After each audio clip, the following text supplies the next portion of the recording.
Las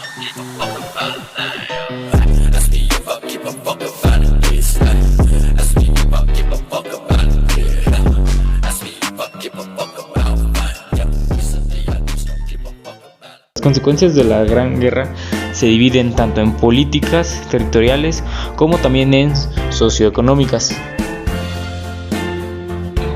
Para iniciar, algunas de las consecuencias fueron las siguientes: pérdidas ascendidas a $200 millones, divisiones geopolíticas en Europa, 12 millones de fallecimientos tanto militares como civiles, disolución de los imperios alemanes, austrohúngaro, imperio otomano e imperio ruso.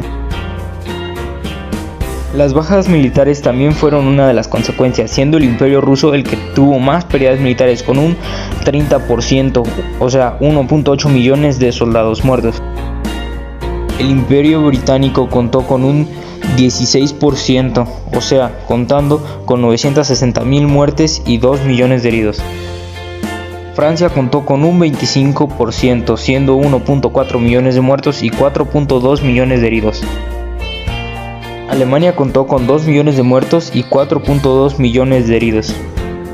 Algunas de las consecuencias políticas fue que se inició un periodo de revoluciones y guerras civiles en varios países. El ascenso al nazismo en Alemania y nuevos inventos y máquinas para la guerra. Se crea la Sociedad de las Naciones en 1919 y se formaron un conjunto de tratados con fin de rediseñar los límites de los países europeos y sus colonias. También hubo problemas socioeconómicos que fueron la muerte de 10 millones de combatientes y asesinatos de 8 millones de civiles.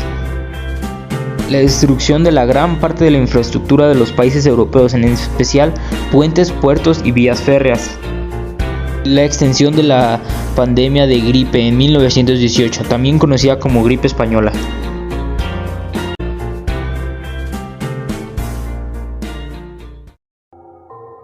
También tuvo consecuencias territoriales, como por ejemplo, Alemania perdió una gran cantidad de territorios y a todas sus colonias. La disolución del imperio austrohúngaro generó 4 nuevos estados independientes: Austria, Hungría, Checoslovaquia y Yugoslavia. La disolución del imperio ruso posibilitó la independencia de los países bálticos, o sea, Polonia, Estonia, Letonia, Lituania y Finlandia. El tema que yo voy a presentar es sobre los países que formaron la Triple Entente y la Triple Alianza. Los países que formaron parte de la Triple Entente durante la guerra solo eran Francia, Rusia y Gran Bretaña.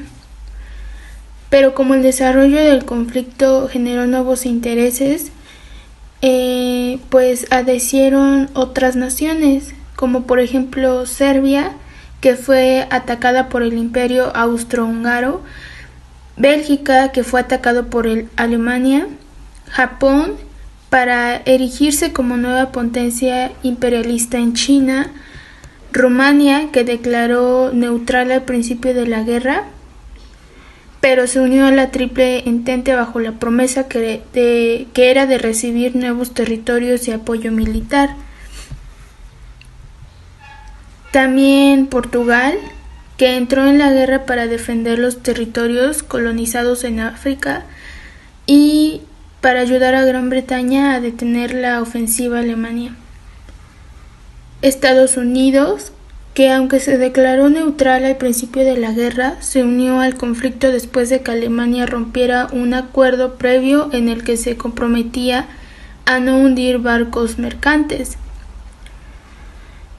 También estuvo Grecia, que se declaró neutral debido a las pugnas internas que pedían entrar en uno u otro bando, pero finalmente se terminó uniendo a la Triple Entente, que casi fue a final de la guerra, en 1917 más o menos. Y por último en China. Este es el país en el que se estrenó como república y buscaba la aprobación de Francia y Gran Bretaña, así que participó en el conflicto enviando civiles a ambos países para apoyar a la Triple Entente. Y para finalizar mi tema, pues la Triple Alianza fue, como lo dice su nombre, una alianza que entre diversos países en el año 1913 y enmarcada en el conflicto de la Primera Guerra Mundial, la conjugación de la Triple Alianza supuso la unión estratégica, militar y política del Imperio Alemán, junto con el Imperio Austrohúngaro y el Reino de Italia. Otra cosa importante es cómo fue que reaccionaron los distintos países que integraban tanto como la Triple Alianza y la Triple Entente.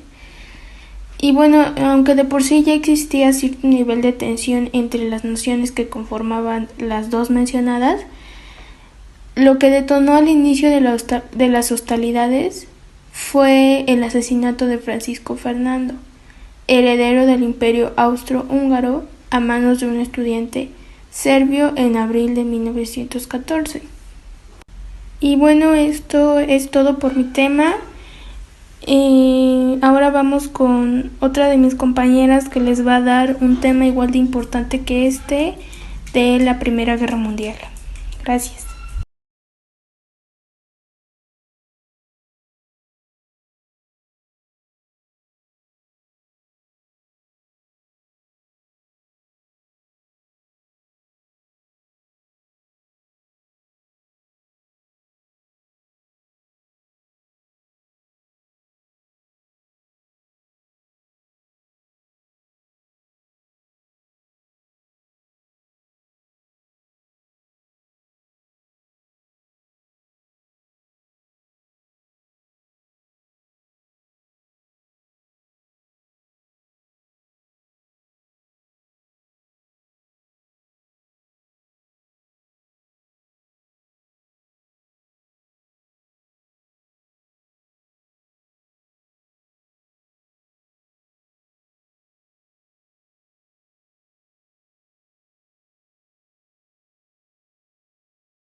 ¿Qué razones pueden justificar una guerra?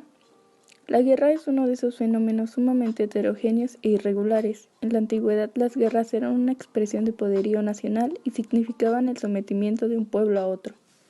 No hay dos guerras iguales. La historia ha visto pasar guerras que buscan la independencia, guerras que defienden valores superiores de la civilización, guerras que persiguen desnudamente intereses específicos, guerras caprichosas, guerras de la supervivencia, guerras expansionistas, y la lista podría continuar indefinidamente. Causas de la guerra, inmediatas y lejanas. Causas inmediatas son las que se producen en los momentos previos al inicio de la confrontación armada. Casi siempre son detonantes concretos a través de los cuales se materializan las diferencias de los bandos en disputa. Causas lejanas. Se trata de las condiciones estructurales que avivan la confrontación. Suelen ser más difíciles de identificar y pueden estar presentes durante años hasta que se convierten en detonantes. Por eso mismo, definir sus soluciones es mucho más complejo y requieren de un tratamiento estructural. ¿Qué justifica una guerra? ¿Cuándo puede decirse que es moralmente justa? Cuando se trata de defender a los inocentes. La obligación de elegir a la que nadie puede sustraerse. Una quinta parte de las víctimas de los ataques son niños, mujeres, ancianos, personas inocentes se suman a los muertos cada día. Cuando se trata de restituir los bienes arrebatados injustamente. Es lícito resarcirse con los bienes del enemigo de los gastos de la guerra y de todos los daños causados por él injustamente. Restituir a los indios los bienes que les habían sido injustamente arrebatados. Cuando se trata de castigar acciones punibles. Hecho punible, conducta prohibida por la norma penal que atenta contra un bien jurídico elemental para la sociedad. Se integra por una conducta, un resultado o afectación del valor protegido o un anexo entre estos dos aspectos. El hecho punible puede ser realizado por acción o por omisión. Cuando se trata de defenderse de un ataque o para evitar uno con el que sea amenazado. Con un nivel suficiente de fuerza o violencia, la defensa propia se define como el derecho de evitar sufrir fuerza o violencia